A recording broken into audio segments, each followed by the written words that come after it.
हाउसफुल 5 के बारे में बात करते हैं। सबसे बड़ा चैलेंज आज जो है, जैसा कि मैं पहले भी बोलते आया हूँ, आज दोस्तों देखने को मिलने वाला है सबसे बड़ा डिक्लाइन। 35% पे शोज़ आ चुके हैं। पहले मुझे थोड़ा सा डाउट था इस पे कि इतने कम नहीं होंगे, लेकिन क्योंकि मैंने जो एनालिसिस किया था कि भाई जब सितारे 3,500 स्क्रीन लेके आएगी तो हाउसफुल 5 का गड़बड़ शुरू थोड़ा बहुत तो देखने को मिलेगा, नहीं ज़्यादा पर थोड़ा बहुत तो। और जब आपकी बड़े थिएटर्स में 12 से 4 पे शोज़ आ जाते हैं, बड़े थिएटर्स के, यहाँ छोटे की तो बात भी नहीं कर रहा हूँ। छोटे का भी एग्जांपल दे देता हूँ। एक छोटा थिएटर है उसका भी, कि जहाँ पे मतलब आप एक्सपेक्ट करोगे, जहाँ पे कल 9 शोज़ थे, वहाँ पे अगर आप 2 पे गाड़ी आ चुकी है 2 शोज़ पे, तो इससे आपको एक बात पता चल जाती है कि अब जो कलेक्शन आएगा वो अंडर 2 करोड़ या फिर 3 करोड़। उस अंडर 3 करोड़ तो वैसे भी कल आ गया। अर्ली एस्टिमेट तो कल भी दिखा रहा है अंडर 3 करोड़। इसका बॉक्स ऑफिस इंडिया का समीकरण जो है, एनालिसिस बहुत सिंपल है। If you want this film, क्योंकि स्लो डाउन हुई है थोड़ी, और अगर ये फिल्म आपको हिट चाहिए तो कम से कम इसको 225 का नेट कलेक्शन करना पड़ेगा, और एवरेज के लिए 200 करोड़। और अभी ये फिल्म कहाँ पे है? कल अर्ली एस्टिमेट इसका 2.65 करोड़ दिखा रहा है। मेरा मानना है प्रोड्यूसर 2.8 करोड़ ज़्यादा से ज़्यादा दिखा पाएगा, या फिर 3 करोड़ दिखा देगा।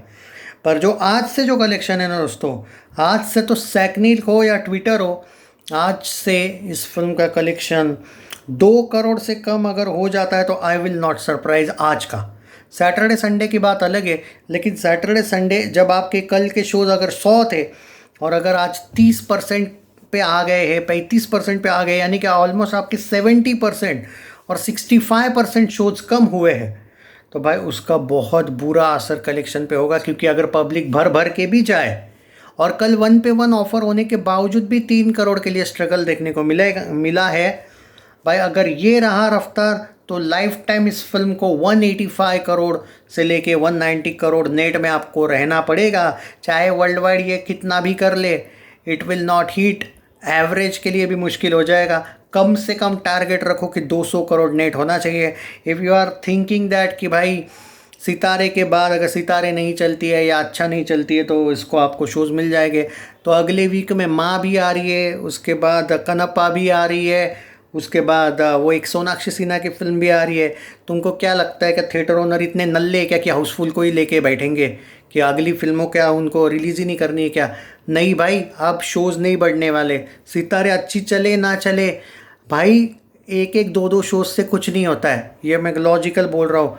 ये फिल्म को लेके नाडियाडवाला ग्रैंडसन ने, सच बोल रहा हूँ, वैसे हैंडल नहीं किया इस फिल्म को। अगर आपको अभी भी वो सपने आ रहे हैं कि भाई वर्ल्ड वाइड में 270 हो गया, 280 हो गया, इसको हिट मिल जाएगा, एवरेज मिल जाएगा, तो वेट कर लेना भाई बॉक्स ऑफिस के वर्डिक्ट का। इवन पिंक विला के भी वर्डिक्ट का इस बार वेट कर लेना, क्योंकि केसरी को तो पिंक विला ने कम से कम सेमी हिट दिया था, बॉक्स ऑफिस ने तो फ्लॉप ही दिया। और स्काई फोर्स को कम से कम सबने ही एवरेज दिया। हालांकि वो तो मैडॉक की सेटिंग थी इसलिए मिला, वरना उसने भी अपना बजट कोई बहुत तीर नहीं मारा था। पर चलो ठीक है, एवरेज भी था। पर केसरी एवरेज के लिए भी स्ट्रगल करी थी, उसको फ्लॉप मिला था। और हाउसफुल तो ऑफिशियली इतना बड़ा बजट है कि केसरी का भी कर बजट वाइज जाऊँ मैं तो बेटर वाला किया है उसने नेट में। पर हाउसफुल ने कम से कम 200 करोड़ नेट करना है अगर उसको एवरेज चाहिए तो, वरना मुश्किल है, वरना it will be a flop by box office India. और ये लिख के ले लेना मुझसे, आज बुरा लगेगा लेकिन फैक्ट यही है कि मैं तुमको पिछले वीक से चिल्ला चिल्ला के बोल रहा था कि इस फिल्म को इसी वीक में सपोर्ट कर लो, इसी वीक में सपोर्ट कर लो। क्योंकि जब आमिर खान ने ये बोला था पिछले वीक से भी पहले, 9 दिन पहले, कि भाई 1,500 स्क्रीन पे नहीं, अब हम 3,500 स्क्रीन पे फिल्म रिलीज़ कर रहे हैं, तब से ही मैंने आपको जगाना शुरू कर दिया था। 1 पे 1 होने के बाद भी कल अगर 3 करोड़ से कम आया है कलेक्शन, तो इसमें पता चल जाता है कि ऑलमोस्ट जिनको फिल्म देखनी थी उन्होंने देख ली। अब कुछ जादू नहीं होने वाला है।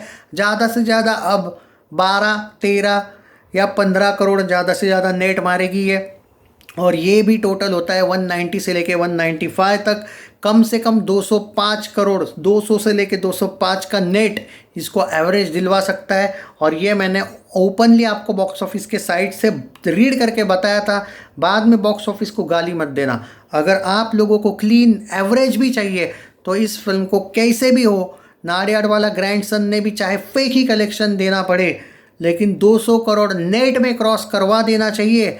अगर वो नहीं करवा सकती है ये फिल्म, then it will be seriously बोल रहा हूँ, बहुत मुश्किल है फिर इस फिल्म का। चैनल सब्सक्राइब नहीं किया है तो कर लीजिए, सपोर्ट करो। ये मोटिवेशनल, मैंने एक तरीके से इंस्पिरेशनल आपको वीडियो भेजा है। ये वीडियो को शेयर करो ताकि कुछ लोगों को अकल आए कि अभी भी आपको फिल्म को सपोर्ट करना पड़ेगा। इतना क्लोज आके उन 20-25 करोड़ के लिए भाई, कम से कम, चलो हीट का तो अब मसला ख़त्म ही हो गया, वो तो नामुमकिन लग रहा है। कम से कम एवरेज के लिए भी आपको भाई, अब उसके लिए भाई इतना तो कर लो भाई, एवरेज तो होने का चांस फिर भी बनता है। पर 200 नेट नहीं तो ये फिल्म एवरेज भी नहीं मिल पाएगा। क्लीन एवरेज के लिए भी 200 प्लस जाना चाहिए, वो भी 200 पे नहीं, 201 चाहिए कम से कम नेट में। बाकी आप लोगों पर है, और मुझ पे बिलीव नहीं है तो आज 10-15 दिन गाली दे देना, वर्डिक्ट आने के बाद तो है ही दिग्विजय कि भाई आप सही थे। बाकी कम से कम एवरेज का भी टारगेट दे दिया है मैंने, 200 करोड़ नेट। वर्ल्ड वाइड घंटा मैटर करता है भाई, वर्ल्ड वाइड से कुछ नहीं होता है उस ग्रॉस से, क्योंकि मैंने बार बार बोला आपको कि बॉक्स ऑफिस फिर भी क्यों फ्लॉप देता है। फिर उसके लिए रीज़न ये होता है कि वर्ल्ड वाइड में जो आता है वो आपका टैक्स ग्रॉस में आता है, वो टैक्स भी ये लोग छीन लेते हैं गवर्नमेंट वाले। आपको नेट 200 नेट, हालांकि ये भी सही नहीं है, इसको कम से कम 225 नेट के लिए, एवरेज के लिए करना पड़ने वाला था पहले।